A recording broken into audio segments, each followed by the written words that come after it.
pelas estatísticas do IBGE, o Brasil ainda tem 10% de sua população considerada analfabeta, ou seja, incapaz de ler ou escrever um simples bilhete. Uma avaliação feita pelo Instituto Paulo Montenegro e pela ONG Ação Educativa, no entanto, mostra que o problema é bem mais grave.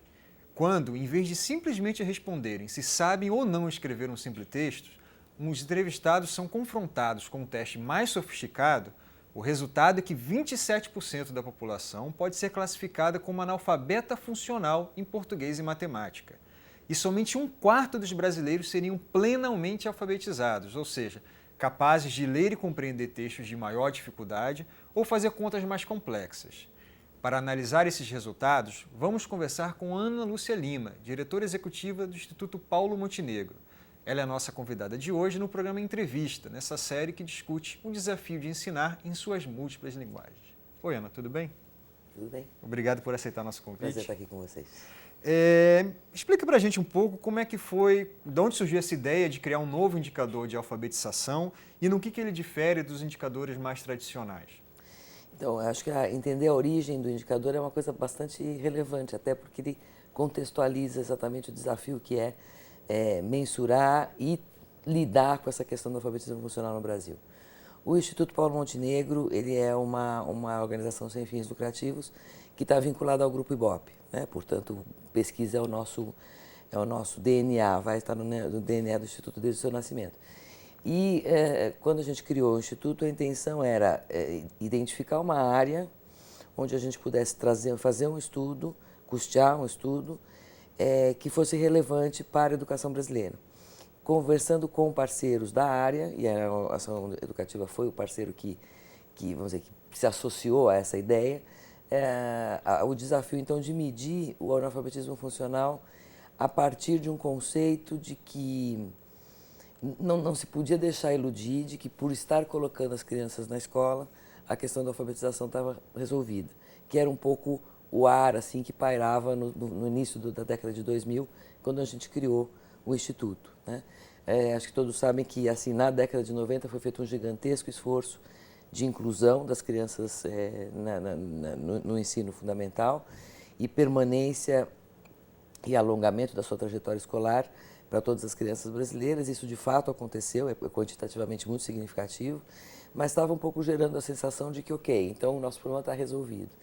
E por orientação até da ação educativa, que tem um foco muito grande na questão do direito à educação e da educação do adulto, era importante começar a mostrar que essa mágica não era assim, né?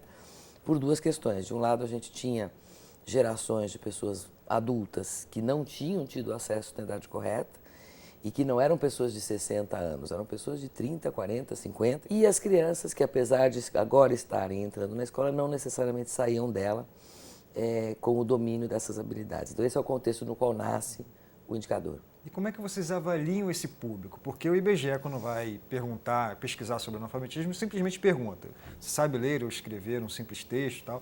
E o indicador de vocês é muito mais sofisticado que isso. Como é que ele é feito? Bom, a gente de fato aplica uma prova, né? Como se fosse um teste. Esse teste é composto por atividades do cotidiano. O nosso desafio não é saber se a pessoa sabe gramática, ortografia, regência, logaritmo, não é isso.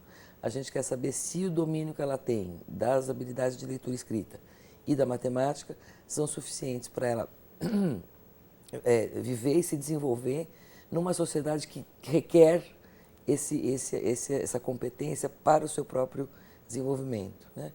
Então, esse teste tem situações absolutamente cotidianas, desde ler recado que a professora manda, bilhete que a professora manda para casa para o menino, o que vai passar na televisão hoje à noite, uma bula de um remédio, uma orientação para o trabalho, um manual de instalação de um equipamento, enfim, esse tipo de situação. Na matemática, uma compra, um desconto, uma prestação, uma medida de área, enfim, coisas que se usam no dia a dia.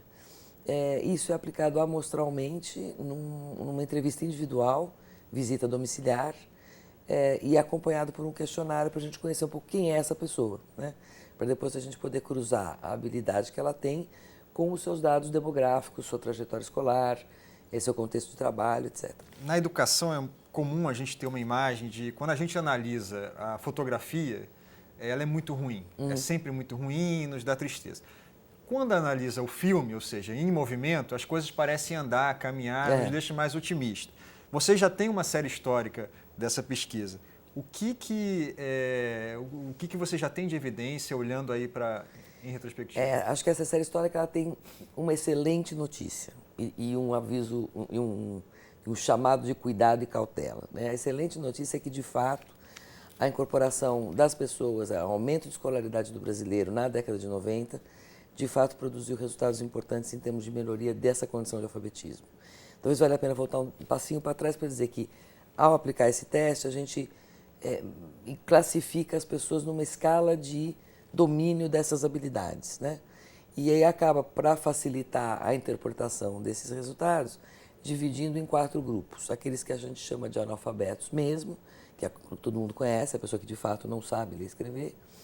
Os alfabetizados em nível rudimentar, que é uma pessoa que sim conhece as letras, sabe escrever palavras, identifica palavras num texto, anota o número de telefone, pega um ônibus porque consegue ler o destino, mas não vai muito mais do que isso, né?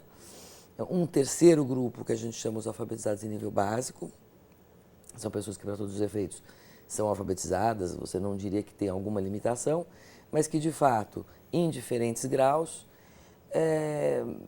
não percebem o sentido de um texto, não interpretam um texto, não identificam uma ironia de uma opinião de um fato, têm dificuldade para pegar 2 textos diferentes e concluir um terceiro, tem dificuldade de se expressar de maneira coerente por escrito. E na matemática semelhante, por exemplo, se você der uma conta para resolver, ele resolve a conta, mas ele não consegue pensar qual é a estratégia que tem que montar para resolver um problema. E, finalmente, o alfabetizado de nível pleno, que é aquele que, digamos, não tem mais limitações no uso dessas 2 habilidades. E, ao acompanhar essa década de dados, a gente vê, por exemplo, que o analfabeto absoluto ele caiu de 11% para 7%, então já uma redução para grandes fenômenos sociais, isso é um dado bastante importante.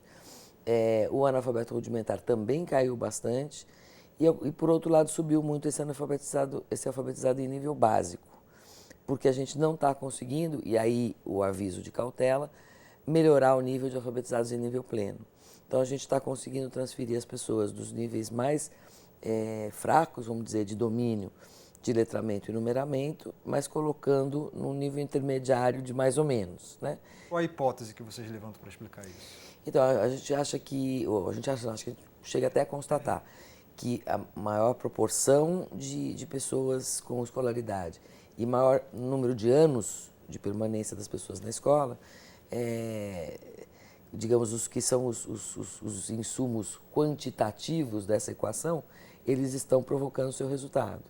O que a gente provavelmente precisa são de inputs qualitativos, que é o que vai dar o salto entre estar na escola e aprender mais ou menos, para estar na escola e efetivamente avançar no domínio das habilidades. A sociedade hoje requer um tipo de habilidade, não estamos falando de uma sociedade rural, onde você mal escrever o nome ou ter os rudimentos de contar e somar e dividir e multiplicar, e saber fazer uma leitura simples eram suficientes para... Hoje os desafios da sociedade são gigantescamente maiores, seja da sociedade, digamos, do mundo, do contexto do profissional, econômico, mas de outros contextos também, né? E, portanto, esse alfabetismo do escrever o nome, de fato, ele não é um direito garantido mais, e por isso a necessidade da gente olhar para uma complexidade maior de domínio dessa competência. Nesses níveis mais básicos, olhando aí as estatísticas que vocês produzem, o que está melhorando? Principalmente a geração mais jovem que está chegando melhor qualificada, ou tem também um movimento dos adultos que conseguem já com 20, 30 anos correr atrás do tempo perdido e melhorar seus indicadores? Talvez esse seja o nosso maior desafio, né?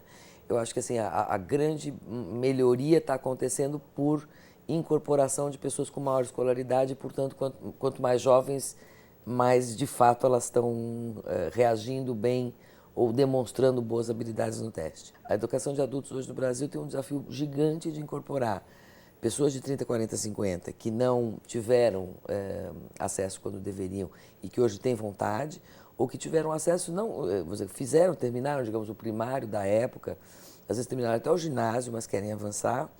E a gente tem hoje quase metade da população que está na educação de adultos, são meninos de 17, 18, 19, 20 anos, que tiveram um fracasso escolar muito recente e que hoje estão fazendo de novo, fazendo nessa idade, o fundamental que deveriam ter acabado 3, 4 anos antes.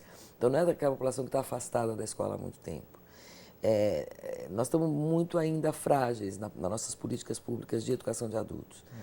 E essa eu acho que é uma falha muito grande, não só por essa população, que tem o seu direito de enfim, aprender e poder com isso construir um futuro mais concreto, mas também o impacto que essa população teria sobre a geração mais nova ainda, né?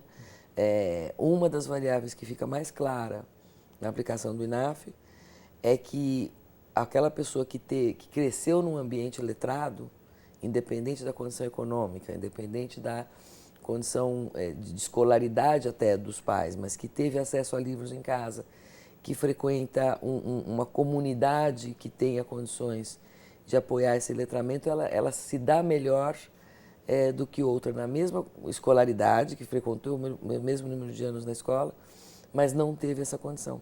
Então, se a gente conseguisse fortalecer, né, esse pai de 30, 40 anos, com certeza a gente estaria acelerando a nossa curva de melhora duplamente.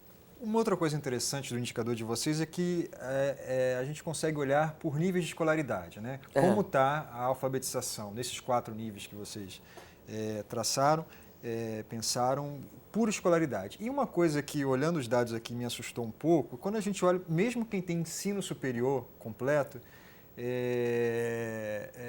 você teve ali na década passada, nesse período de 2001 a 2011, inclusive uma queda na proporção de pessoas com nível superior e que, pelo indicador de vocês, são considerados plenamente alfabetizados. Por que isso está acontecendo? Qual a hipótese que vocês levantam? No nível superior, como a gente sabe, aumentou muito o acesso também ao nível superior. Só que é um perfil diferente de alunos, né? São alunos que já são desta leva do maior acesso mesmo, do acesso mais democrático, e que estão chegando muitas vezes pela primeira pessoa daquela família a chegar ao nível superior, muitas vezes até mesmo ao ensino médio, né? Elas vêm de contextos mais desafiantes, elas fizeram uma escola, que é essa que a gente acabou de comentar, que não está sendo capaz de garantir esse preparo.